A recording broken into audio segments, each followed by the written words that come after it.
D.C., and the mayor put it back in writing, as you know. I said, you know, this is going to be a very big rally or whatever you want to call it. And again, it wasn't done by me. It was done by others. I said, I'd like to give you 10,000 National Guard or soldiers. They rejected me. Nancy Pelosi rejected me. It was just 2 weeks ago. Her daughter has a tape of her saying she is fully responsible for what happened. They want to get rid of that tape. It would have never happened if Nancy Pelosi and the mayor of Washington did their jobs. I wasn't responsible for security. Nancy Pelosi was responsible. She didn't do her job. The question was about you as president, not about former Speaker Pelosi. But I do want Vice President Harris to respond here. I was at the Capitol on January 6th.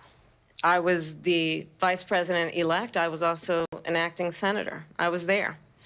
And on that day, the President of the United States incited a violent mob to attack our nation's capital, to desecrate our nation's capital. On that day, 140 law enforcement officers were injured, and some died. And understand, the former president has been indicted and impeached for exactly that reason. But this is not an isolated situation. Let's remember Charlottesville, where there was a mob of people carrying tiki torches, spewing anti-Semitic hate. And what did the president then at the time say? There were fine people on each side. Let's remember that when it came to the Proud Boys, a militia, the president said, the former president said, stand back and stand by. So for everyone watching who remembers what January 6th was, I say, we don't have to go back. Let's not go back. We're not going back. It's time to turn the page. And if that was a bridge too far for you, well, there is a place in our campaign for you to stand for country, to stand for our democracy, to stand for rule of law, and to end the chaos, and to end the approach that is about attacking the foundations of our democracy because you don't like the outcome. And be clear on that point. Donald Trump, the candidate, has said in this election there will be a bloodbath if this and the outcome of this election is not to his liking. Let's turn the page on this. Let's not go back. Let's chart a course for the future and not go backwards to the past. Let me just follow up here. It was a different term, and it was a term that related to energy because they have destroyed our energy business. That was where bloodbath was. Also, on Charlottesville, that story has been, as you would say, debunked.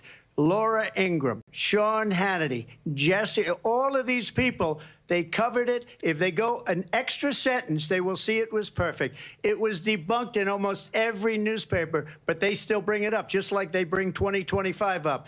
They bring all of this stuff up. I ask you this. You talk about the Capitol. Why are we allowing these millions of people to come through on the southern border? How come she's not doing anything? And I'll tell you what I would do, and I would be very proud to do it. I would say we would both leave this debate right now. I'd like to see her go down to Washington, D.C. during this debate because we're wasting a lot of time. Go down to, because she's been so bad, it's so ridiculous. Go down to Washington, D.C. and let her sign a bill to close up the border because they have the right to do it. They don't need bills. They have the right to do it. The President of the United States, you'll get him out of bed. You'll wake him up at 4 o'clock in the afternoon. Right. You'll say, come on down to the office. Let's sign a bill. If he signs a bill that the border is closed, all he has to do is say it to the Border Patrol, who are phenomenal. If they do that, the border is closed. Mr. Those President, people are killing many people, unlike J6. We talked immigration here tonight. I do want to focus on this next issue to both of you because it really brings us this into focus, truth in these times that we're living in.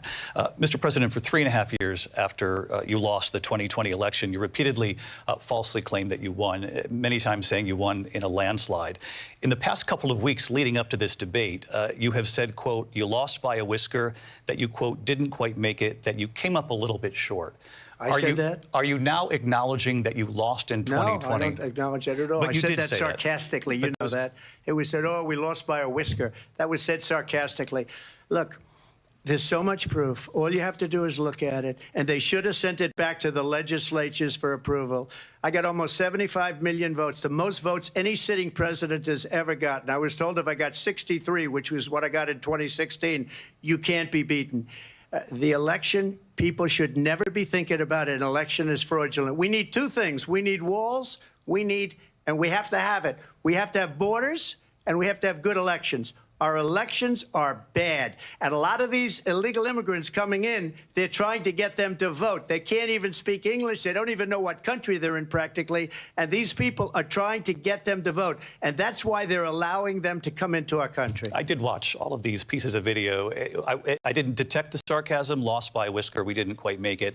And we should just point out here as clarification, and you know this, you and your allies, 60 cases in front of many judges, many of them Republican. No judge looked at it. And said there was no we didn't have standing. That's the other thing. They said we didn't have standing, a technicality. Can you imagine a system where a person in an election doesn't have standing? The president of the United States doesn't have standing. That's how we lost. If you look at the facts, and I'd love to have you'll do a special on it. I'll show you Georgia, and I'll show you Wisconsin, and I'll show you Pennsylvania, and I'll show you. We have so many facts and statistics, but you know what? That doesn't matter, because we have to solve the problem that we have right now. That's old news. And the problem that we have right now is we have a nation in decline, and they have put it into decline. We have a nation that is dying, David. Mr. President, thank you. Vice President Harris, you heard the president there tonight. He said he didn't say that he lost by a whisker. So he still believes he did not lose the election that was won by President Biden and yourself. But I do want to ask you about something that's come up in the last couple of days. This was a post from President Trump about this upcoming election just weeks away. He said, when I win, those people who cheated, and then he lists donors, voters, election officials, he says will be prosecuted to the fullest extent of the law, which will include long-term prison sentences. One of your campaign's top lawyers responded saying, we won't let Donald Trump intimidate us. We won't let him suppress the vote. Is that what you believe he's trying to do here? Donald Trump was fired by 81 million people. So let's be clear about that. And clearly he is having a very difficult time processing that. But we cannot afford to have a president of the United States who attempts, as he did in the past, to upend the will of the voters in a free and fair election. And I'm going to tell you that I have traveled the world as Vice President of the United States, and world leaders are laughing at Donald Trump. I have talked with military leaders, some of whom worked with you, and they say you're a disgrace. And when you then talk in this way in a presidential debate and deny what over and over again are court cases you have lost because you did, in fact, lose that election, it leads one to believe that perhaps we do not have in the candidate to my right the temperament or the ability to not be confused about fact. That's deeply troubling, and the American people deserve better. I'll give you 1 minute to respond, Mr. President. Let me just say about world leaders. Viktor Orban, one of the most respected men, they call him a strong man. He's a tough person, smart, Prime Minister of Hungary. They said, why is the whole world blowing up? 3 years ago, it wasn't. Why is it blowing up? He said, because you need Trump back as president. They were afraid of him. China was afraid, and I don't like to use the word afraid, but I'm just quoting him. China was afraid of him. North Korea was afraid of him. Look at what's going on with North Korea, by the way. He said Russia was afraid of him. I ended the Nord Stream 2 pipeline, and Biden put it back on day one, but he ended the XL pipeline. The XL pipeline in our country, he ended that. But he let the Russians build a pipeline going all over Europe and heading into Germany, the biggest pipeline in the world. Look, Viktor Orban said it. He said the most respected, most feared person is Donald Trump. We had no problems when Trump was president. But when this weak, pathetic man that you saw at a debate just a few months ago, that if he weren't in that debate, he'd be running instead of her. She got no votes. He got 14 million votes. What you did, you talk about a threat to democracy. He got 14 million votes, and they threw him out of office. And you know what? I'll give you a little secret. He hates her. He can't stand her. But he got 14 million votes.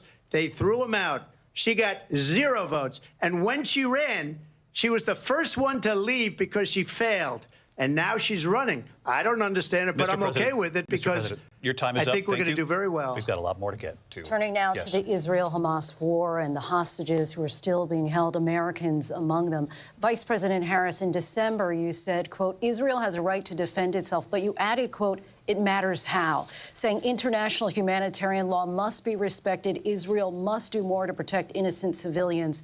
You said that 9 months ago. Now an estimated 40,000 Palestinians are dead. Nearly 100 hostages remain.